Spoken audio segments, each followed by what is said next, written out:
मुवक्किलों की सुविधा के लिए बनाए गए ई कोर्ट में अब त्रुटियां आनी शुरू हो गई है। गोरखपुर ई कोर्ट की अगर बात करें तो मुकदमों से संबंधित मामलों में तमाम त्रुटियां आ रही हैं। आज हम गोरखपुर के दीवानी कचहरी में मौजूद हैं और यहां पर अधिवक्ताओं से जानने की कोशिश करेंगे कि आखिर ई कोर्ट की ये त्रुटियां कितना लाभदायक है और कितना नुकसानदेह है। इसके बारे में हम उनसे जानने की कोशिश करेंगे। हमारे साथ तमाम बुद्धिमान वक्तागण अधिवक्तागण मौजूद हैं, उनसे हम जानेंगे। क्या नाम है आपका? वीरेंद्र पांडे एडवोकेट।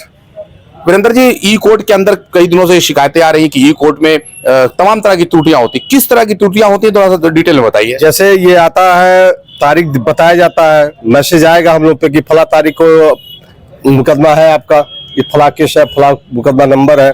डेट जो उसमें फिक्स होते हैं वो डेट पता लगेगा, दूसरे रहेगा चौथे महीने में, आएगा छठे महीने का। ये सबसे बड़ी त्रुटि है उसमें। जो मैसेज हमारे पास आता, अगर सही डेट रहता तो हम उसको सेंड कर देते अपने क्लाइंट को, क्लाइंट भी जान जाता। अच्छा, जब ये गलतियां होती हैं तो जाहिर सी बात है कि भ्रम पैदा होगा।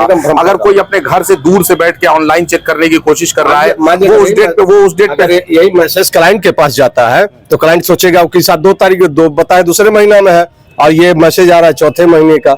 ये सबसे बड़ी त्रुटि है। संशोधन की क्या प्रक्रिया होती है? इस पे क्यों नहीं गंभीरता से विचार किया जा रहा है? क्या आपके बार एसोसिएशन के लोगों ने जो है कभी यहाँ के एडमिनिस्ट्रेशन से शिकायत करने की कोशिश की? बार एसोसिएशन के परिधि में ये आता ही नहीं। ये हमारे माननीय जिला जज महोदय इसको देखते हैं और वही सर्वे सरवा यहाँ के हैं। आवाज कौन उठाएगा, किसकी जिम्मेदारी है? ये तो बार के संगठन के अध्यक्ष और मंत्री या कार्यकारिणी उठाएंगे। वही आपसे कह रहा हूँ कि आप लोग कभी तो अभी नवनिर्वाचित कार्यकारिणी हमारी हुई है, अभी बहुत जल्दी, कल परसों में, अभी 2 दिन बीत जाएगा तो उसके बाद इस मुद्दे को हम लोग। पांडे जी, जो ये बातें हैं बहुत गंभीर हैं। आपको क्या लगता है कि जो ये त्रुटियां हो रही हैं, ये किसकी लापरवाही का नतीजा है? ये बाबुओं और अधिकारियों का है। निश्चित रूप से इसमें अधिकारी भी दोषी हैं। अगर चेक करते ये कि जो अपडेट हो रहा है कंप्यूटर पे मुकदमे, क्या वो सही है गलत, क्या इनका उत्तरदायित्व नहीं बनता है? ये अधिकारी हैं, सिर्फ बाबू जिम्मेदार नहीं है। कुछ प्राइवेट हैंड इसमें आ गए हैं जो वही भ्रष्टाचार के जड़ भी हैं।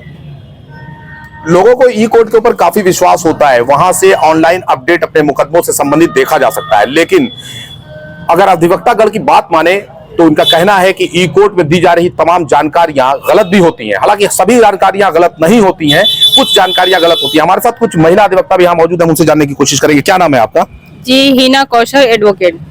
हिना जी, ये बताइए कि जो ई कोर्ट में तमाम त्रुटियां आती हैं, किस तरह की परेशानियों का सामना उसको लेकर करना पड़ता है? ये परेशानियां मतलब लोग सोचते, क्लाइंट सोचते हैं कि वकील साहब झूठ बोलते हैं, ये समझते हैं, और कोर्ट में कुछ और डेट रहती है, फाइलों में कुछ और डेट रहती है और इस पे नेट पे कुछ और डेट दिखाती हैं। तो इसके वजह से हम लोगों को बहुत दिक्कतें होती हैं। आपने सुना असमंजस की स्थिति होती है। क्लाइंट ये सोचता है कि वकील साहब ने जो बातें की हैं उनकी बातों में भ्रम है, उनकी बात गलत है, उन्होंने सही डेट नहीं लिया या डेट लगवाने में कोशिश नहीं की या उन्होंने असफल प्रयास किया।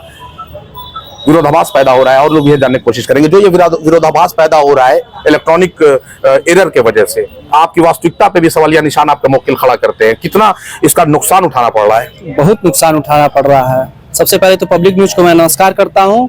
इसके लिए लोअर कोर्ट की जितनी भी फाइलें हैं ये कंप्यूटर पे एकदम सही नहीं रहती हैं। हाँ, सेशन कोर्ट की सभी सही रहती हैं। एक बात मैं और बताना चाहता हूँ, वर्चुअल कोर्ट जो चालान वाला है उसको 90 दिन में पूरा करना। मैसेज आता है मुवक्किलों पे कि आपके कोर्ट में आ गया, लेकिन ये आता नहीं है।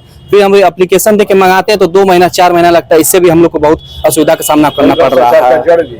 यहाँ लोग पैसा मांगते दीजिए, मंगाना पड़ेगा तब होगा, होना चाहिए 90 दिन में। पता लगता है 7-7 2-2 साल तक वही रह जाते हैं। तो वकला साहबान की आपने बात सुनी, वकीलों की बातें थी। इनका कहना है कि त्रुटियों के साथ गंभीर भ्रष्टाचार का भी आरोप लगाया गया है। हालांकि न्यायालयों में जो मुकदमे लंबित है, इसको लेके उच्च न्यायालय और सर्वोच्च न्यायालयों ने कई बार जो है इस बात पे गंभीरता से विचार करने की बात की और इस पे बात भी की, लेकिन आज खुद डेट की त्रुटियां या ऑनलाइन जो अपडेशन हो रही है उसमें जो त्रुटियां मुकदमों को और आगे लंबित करने के लिए कहीं ना कहीं मजबूर कर रही हैं। इसको लेकर जो अधिवक्तागण हैं, जो वकील साहबान हैं, उनका भी कहना है कि कई बार उन लोगों ने इसकी बातें शिकायत की, लेकिन इस पर कोई गंभीरता से विचार करने वाला नहीं है। बहरहाल अब इस खबर को दिखाने का मकसद यह है कि अगर यह खबर जिम्मेदार व्यक्तियों तक पहुंच रहा है तो एक बार जरूर गोरखपुर ई कोर्ट के बारे में विचार करें। रशाद लारी, गोरखपुर।